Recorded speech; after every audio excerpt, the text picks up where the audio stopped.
Hello friends, स्वागत है आपका एक बार फिर से आपके अपने लीगल चैनल सोच पर प्रहार में। दोस्तों, कई दिनों से बहुत से लोगों के मैसेज प्राप्त हुए कि वीडियो नहीं आ रहे हैं। रीजन था आई वॉज इन पंजाब, तो इस वजह से मैं आप लोगों के लिए वीडियो नहीं ला पाया। बट अभी मैं वापस आ गया हूँ, तो अपडेट्स भी अब आपके लिए वापस आएंगे। दोस्तों, पिछले बहुत समय से मुझे ऐसी रिक्वेस्ट आ रही थी एक पर्टिकुलर जजमेंट को लेकर कि सर इस पर्टिकुलर जजमेंट पर आप वीडियो बनाइए, इसको लेकर के कन्फ्यूजन हो रही है।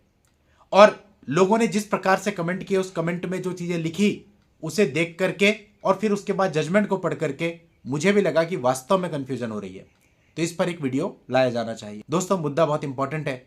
2026 का जजमेंट है, मेंटेनेंस और एरियर्स के बारे में है, तो सभी लोगों के लिए इंपॉर्टेंट हो जाता है क्योंकि मेंटेनेंस का ऑर्डर ऑलमोस्ट सभी केसेज में होता है और उसके बाद एरियर्स भी बनते हैं, उनका पेमेंट, नॉन पेमेंट, वो सारी चीजें आपके सामने आती ही हैं। तो वीडियो ये बहुत इंपॉर्टेंट रहेगा, आखिरी तक आप लोग इस वीडियो में बने रहिएगा ताकि कोई कंफ्यूजन ना हो। क्योंकि होता क्या है, कई बार हम चीज़ों को अलग अर्थ से देखते हैं और अर्थ का अनर्थ बन जाता है, और मुझे लगता है ऐसा इस केस में भी हुआ है। क्योंकि लोग जो कमेंट्स कर रहे थे और जो मैंने इस जजमेंट को रीड किया और समझा, तो उसमें मुझे काफ़ी डिफरेंस मिला। तो दोस्तों, अगर आपने अभी तक भी चैनल को सब्सक्राइब नहीं किया है तो फटाफट सब्सक्राइब भी कर लें, इससे हमें हौसला मिलता है आप लोगों के लिए इस प्रकार के वीडियोज लाने का, सर्च करने का चीज़ें। दोस्तों देखिए, इस मामले में मामला उनका क्या था, डिस्प्यूट कब से चल रहे थे, उन तथ्यों पे नहीं जाऊंगा, बिल्कुल पॉइंट पे आ जाते हैं जो मेन आपको समझना है। यहां पर फैमिली कोर्ट में एक मेंटेनेंस का केस चल रहा था और उसमें कुछ एरियर्स बन चुके थे।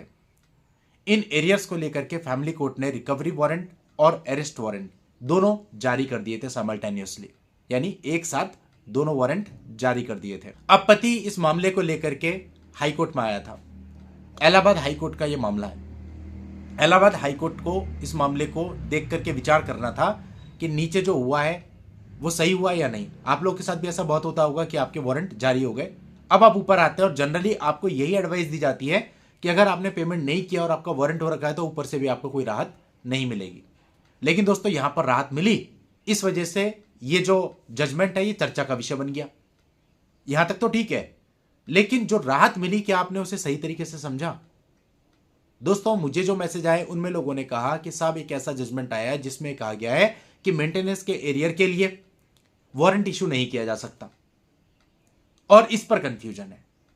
अब दोस्तों, बात यह आती है कि इलाहाबाद हाईकोर्ट ने इसके विश्लेषण में एक्चुअल में किन चीजों को देखा और किस तरह से इसको इंटरप्रेट किया। अब जिस तरह से लोगों ने जो चीजें लिखी वो मुझे लगता है बिल्कुल भी रिलेवेंट नहीं है, और उन्होंने अलग तरीके से चीजों को समझ लिया है या फिर किसी ने उन्हें बता दिया है। यह एक्चुअल में ये कहता है कि एक प्रोसीजर है रिकवरी का, वो प्रोसीजर दिया हुआ है अंडर सेक्शन 125(3) ऑफ सीआरपीसी में। उसमें मेंटेनेंस एरियर की रिकवरी कैसे होगी इसको क्लियर बताया गया है। मैं आपको बता देता हूं, उसमें बताया गया है कि जो रिकवरी है उसके लिए रिकवरी वारंट जारी किया जाएगा, उसका एग्जीक्यूशन कराया जाएगा और उस वारंट के थ्रू ही रिकवरी होगी। अगर इस वारंट का एग्जीक्यूशन नहीं होता है तब जाकर के जेल भेजने की संभावना, यानी अरेस्ट वारंट की संभावना हो सकती है। लेकिन रिकवरी वारंट और अरेस्ट वारंट एक साथ ही जारी कर देना, साइमल्टेनियसली जारी कर देना प्रक्रिया का पार्ट नहीं है। इस मामले में ऐसा ही किया गया, रिकवरी वारंट, अरेस्ट वारंट एक साथ जारी कर दिया गया, जबकि प्रोसीजर के अकॉर्डिंग होना क्या चाहिए था, केवल रिकवरी वारंट, और रिकवरी वारंट से मेंटेनेंस एरियर की रिकवरी की जाती। अगर उसका एग्जीक्यूशन ना हो पाता तो बात आती अरेस्टिंग वारंट की। लेकिन इस तरह से बिना मौका दिए रिकवरी वारंट भी अरेस्ट वारंट भी एक साथ जारी कर देना, यह प्रोसीजर को यहां पर हाईकोर्ट ने गलत माना। अदालत ने यहां पर यह कहा कि यदि कोई व्यक्ति मेंटेनेंस नहीं देता तो इसका मतलब यह नहीं है कि वो क्रिमिनल है या उसने कोई क्राइम कमिट कर रहा हुआ है, तो इसलिए उसकी डिग्निटी को भी ध्यान में रखा जाना चाहिए। उसकी लिबर्टी और डिग्निटी को बिना कानूनी प्रोसीजर को फॉलो किए छीनना बिल्कुल गलत है, और हाईकोर्ट ने यहां पर इसको गलत माना और इस पूरे ऑर्डर को सेट असाइड कर दिया। अब दोस्तों, इसको एक लाइन में अगर हम समझें तो इसका मतलब यह नहीं हुआ कि मेंटेनेंस का अगर एरियर बन जाता है तो उसके लिए वारंट इशू नहीं हो सकता।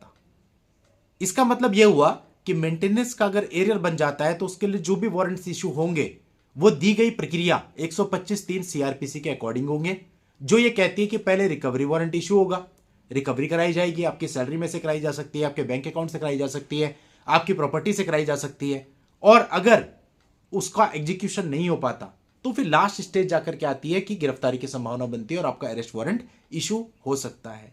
यह अर्थ है इस जजमेंट का।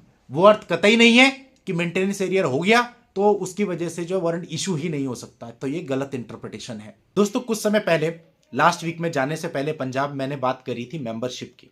काफ़ी सारे मेंबर्स हमारे चैनल पर जुड़े हुए हैं और आप सबको मैं कहना चाहता हूं कि मार्च के फर्स्ट वीक से आपके लिए मेंबर्स ओनली वीडियो जाएंगी जो कि थोड़ा सा सेंसिटिव होंगे और उनका आपको एक अलग फायदा मिलेगा। इसके साथ साथ मेंबर्स के लिए मार्च के महीने में ही हम एक और प्रोग्राम शुरू कर रहे हैं जिसका बेनिफिट भी वो लोग उठा सकते हैं। बाकी लाइव स्ट्रीमिंग में तो उनको बेनिफिट मिलेगा ही। तो अगर आप लोग भी चैनल की मेंबरशिप लेना चाहते हैं तो ज्वाइन बटन पे क्लिक कीजिएगा। मेंबरशिप के ऑप्शंस आपको दिखाता है, बहुत ही नॉमिनल से मेंबरशिप है। आप चूज करके चैनल के जितने भी पर्क्स हैं सबके लाभ उठा सकते हैं।